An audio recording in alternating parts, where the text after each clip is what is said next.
আজ আমরা কথা বলবো সেলফ টক নিয়ে। সেলফ টক মানে হলো আমরা প্রতিদিন নিজের সঙ্গে যেভাবে কথা বলি। এই কথাগুলো সবসময় জোরে বলা হয় না, বেশিরভাগ সময় এগুলো হয় আমাদের মনের ভেতরের নীরব সংলাপ।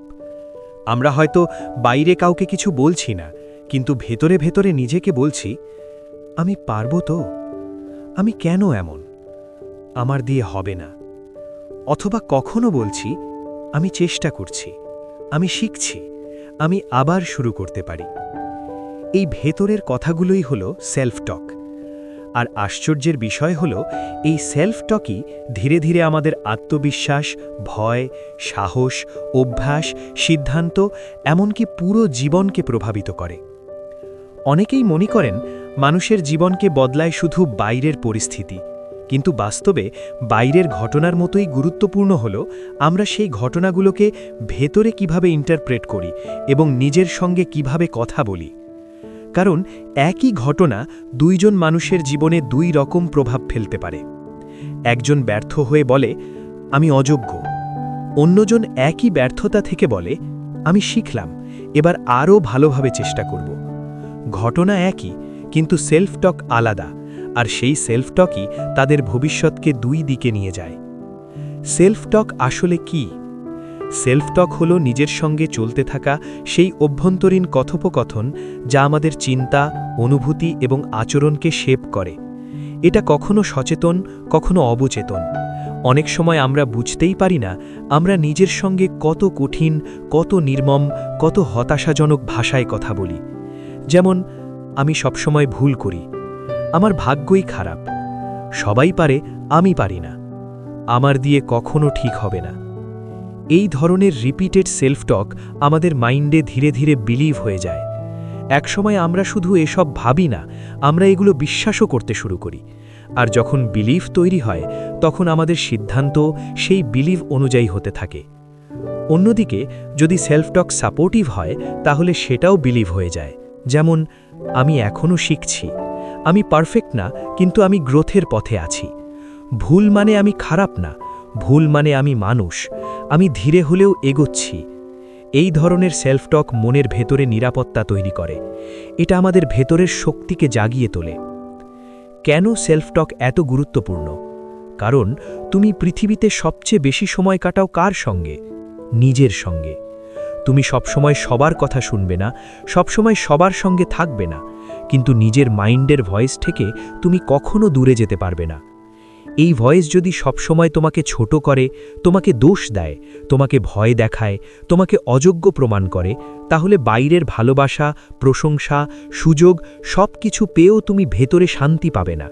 আর এই ভয়েস যদি তোমাকে সাপোর্ট করে, ভুলের পরও দাঁড়াতে শেখায়, হতাশার পরও সাহস দেয়, তাহলে কঠিন সময়েও তুমি ভেঙে পড়বে না। তাই সেলফ টক আসলে শুধু কিছু কথা না, এটা তোমার ইনার এনভায়রনমেন্ট। যেমন গাছ বড় হওয়ার জন্য মাটির কোয়ালিটি দরকার, তেমনি মানুষের গ্রোথের জন্য ইনার ডায়ালগের কোয়ালিটি দরকার।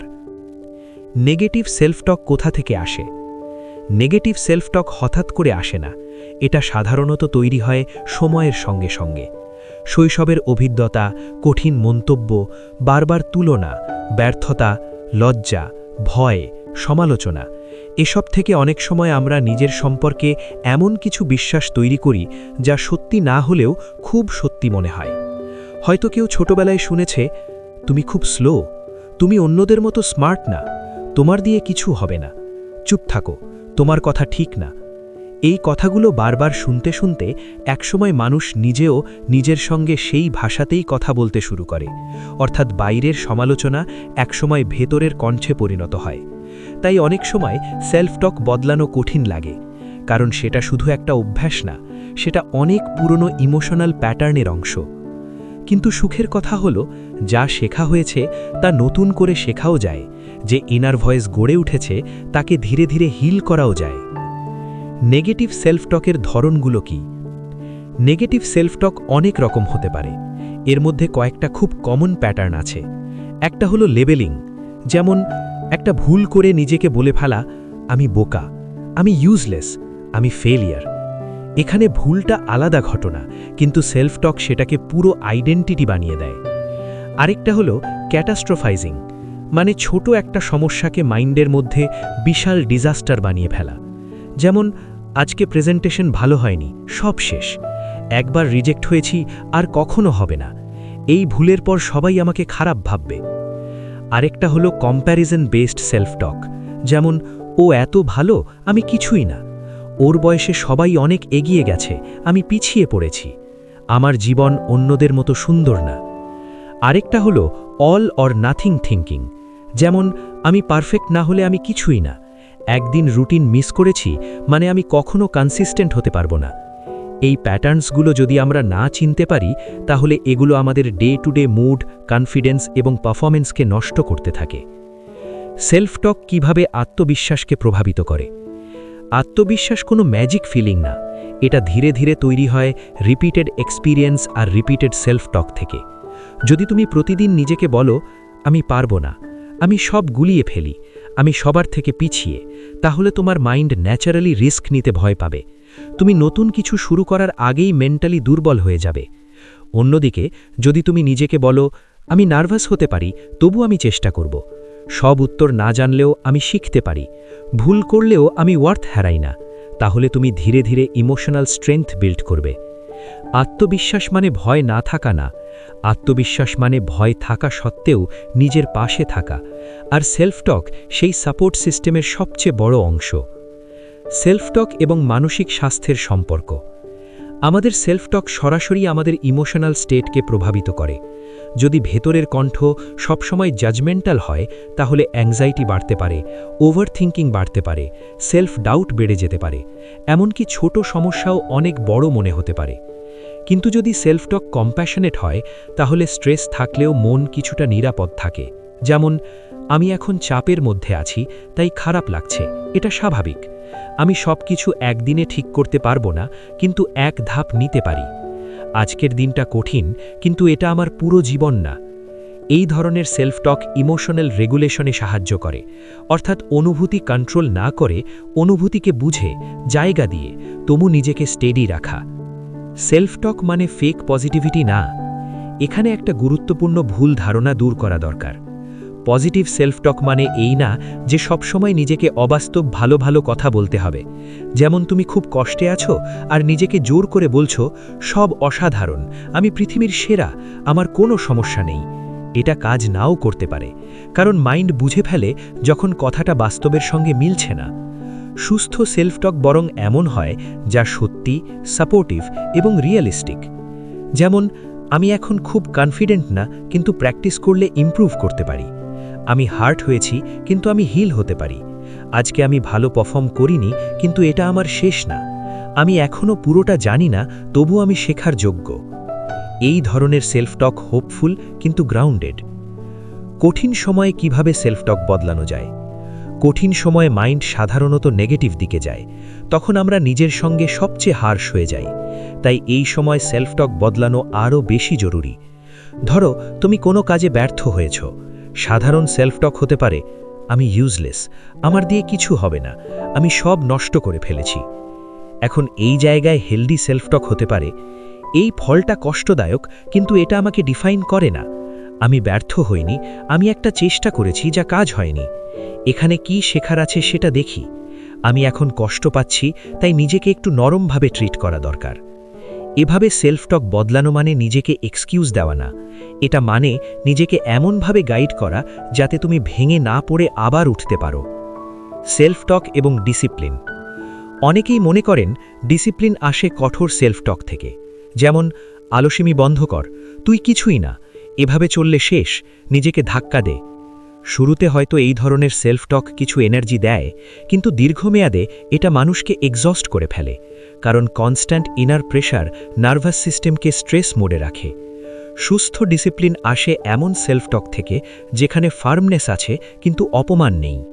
যেমন, আজ মন চাইছে না, তবু 10 মিনিট শুরু করি, পারফেক্ট না হলেও স্মল স্টেপ নেওয়া জরুরি, আমি নিজেকে রেসপেক্ট করি, তাই কাজটা শেষ করব, আমি ডিলে করছি, কিন্তু এখনও ফিরে আসতে পারি।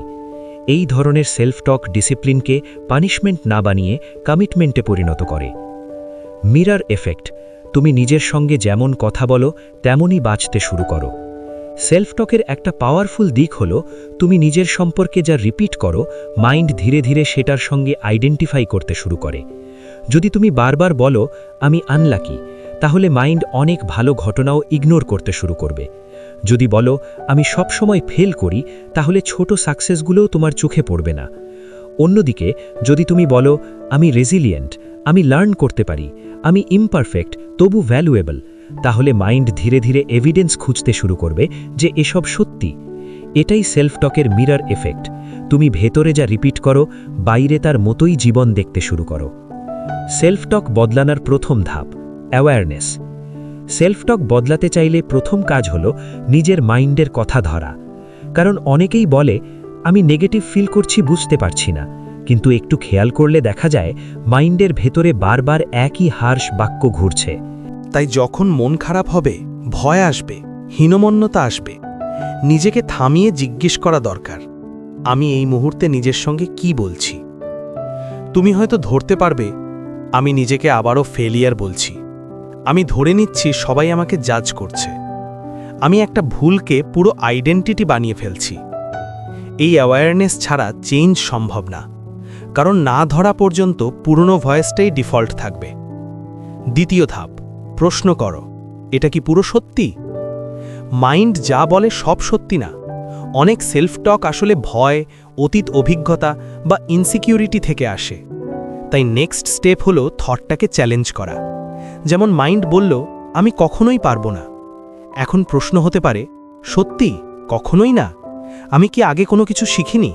আমি কি একদমই ইমপ্রুভ করি না? এটা কি ফ্যাক্ট নাকি ফিয়ার? এই কোয়েশ্চেনিং মাইন্ডের অতিরঞ্জন কমায়, এতে থটের পাওয়ার একটু কমে যায়। তৃতীয় ধাপ, নতুন বাক্য তৈরি করো। পুরনো নেগেটিভ সেলফ টকের জায়গায় নতুন রিয়েলিস্টিক সাপোর্টিভ বাক্য বসাতে হবে। এখানে খুব ড্রামাটিক কিছু দরকার নেই, ছোট ছোট বিলিভেবল বাক্যই বেশি কাজ করে। যেমন আমি সব সময় নষ্ট করি, এর বদলে আমি ভুল করি কিন্তু আমি শিখতেও পারি। আমি কিছুই পারি না, এর বদলে সব কিছু না পারলেও কিছু কিছু আমি পারি আর বাকিটা শিখতে পারি। আমি অনেক পিছিয়ে, এর বদলে আমার জার্নি আলাদা, আমি এখনও চলার মধ্যে আছি। এই রিপ্লেসমেন্ট প্র্যাকটিস করতে হয়। একদিনে মাইন্ড বদলাবে না, কিন্তু রিপিটেড নিউ ল্যাঙ্গুয়েজ ধীরে ধীরে নিউরাল প্যাটার্ন বদলাতে সাহায্য করে। চতুর্থ ধাপ, নিজের সঙ্গে বন্ধুর মতো কথা বলা। একটা পাওয়ারফুল এক্সারসাইজ হলো, তুমি নিজেকে জিজ্ঞেস করো আমার সবচেয়ে কাছের বন্ধু যদি এই অবস্থায় থাকতো, আমি তাকে কি বলতাম? সে যদি ভুল করত, তুমি কি বলতে তুই ওয়ার্থলেস? না, তুমি হয়তো বলতে ভুল হতেই পারে, আবার চেষ্টা কর, এটা তোর পুরো পরিচয় না, আমি তোর ওপর বিশ্বাস রাখি। অথচ নিজের ক্ষেত্রে আমরা অনেক বেশি নিষ্ঠুর হই। তাই হেলদি সেলফ টকের একটা সুন্দর পদ্ধতি হলো নিজের সঙ্গে এমনভাবে কথা বলা যেভাবে তুমি একজন প্রিয় মানুষকে সাপোর্ট করতে। সেলফ টক এবং ভবিষ্যৎ গঠন। তোমার ফিউচার শুধু বড় ডিসিশন দিয়ে তৈরি হয় না, এটা ছোট ছোট ডেইলি সেন্টেন্স দিয়েও তৈরি হয়। প্রতিদিন সকালে তুমি নিজের সঙ্গে কি বলছো, কোনো ভুল হলে কি বলছো, কোনো ভয় আসলে কি বলছো, কোনো সেটব্যাকের পর নিজেকে কিভাবে ট্রিট করছো, এসবই ধীরে ধীরে তোমার ক্যারেক্টার বিল্ড করে। যে মানুষ নিজের সঙ্গে সম্মানের ভাষায় কথা বলে, সে ধীরে ধীরে নিজের সময়, শরীর, স্বপ্ন, সম্পর্ক সব কিছুকেই বেশি সম্মান করতে শেখে। আর যে মানুষ নিজের সঙ্গে সবসময় অপমানের ভাষায় কথা বলে, সে অনেক সময় আননোয়িংলি এমন ডিসিশন নেয় যা তাকে আরও ছোট করে। তাই সেলফ টক শুধু মুড না, এটা direction. Daily practice for better self টক। প্রতিদিন কিছু ছোট প্র্যাকটিস সেলফ টক বদলাতে সাহায্য করতে পারে। সকালে 2 মিনিট নিজের জন্য ভালো ইন্টেনশন বলা, রাতে 3টে জিনিস লিখে রাখা, আজ আমি কি ভালো করেছি। কোনো ভুল হলে ইনস্ট্যান্টলি নিজেকে গালি না দিয়ে পজ নেওয়া। মিররের সামনে দাঁড়িয়ে সিম্পল বাক্য বলা, আমি ওয়ার্থ রাখি, আমি আজ নতুনভাবে শুরু করতে পারি, আমি গ্রোথের পথে আছি। এছাড়া জার্নালিং, ব্রিদিং, প্রেয়ার, গ্র্যাটিটিউড এসবও সেলফ টককে নরম ও শান্ত করতে সাহায্য করে। মূল শিক্ষা একসাথে বলি। এখন পুরো বিষয়ের সার কথা যদি বলি, তাহলে সেলফ টক হলো সেই ইনার ভয়েস যা তোমার জীবনকে প্রতিদিন শেপ করে। এই ভয়েস যদি নেতিবাচক হয়, তাহলে সেটা তোমাকে ছোট করবে, ভয় বাড়াবে, কনফিডেন্স কমাবে। আর এই ভয়েস যদি সাপোর্টিভ, রিয়েলিস্টিক এবং কম্প্যাশনেট হয় তাহলে সেটা তোমাকে হিল করবে, স্টেডি করবে এবং গ্রো করতে সাহায্য করবে। সেলফ টক বদলানো মানে ওভারনাইট পজিটিভ হয়ে যাওয়া না, এটা হলো ধীরে ধীরে নিজের মাইন্ডের ভাষা বদলানো, নিজের বিরুদ্ধে না গিয়ে নিজের পাশে দাঁড়ানো, নিজেকে প্রেশারাইজ না করে নিজেকে গাইড করা, নিজেকে ইনসাল্ট না করে নিজেকে স্ট্রেংথেন করা।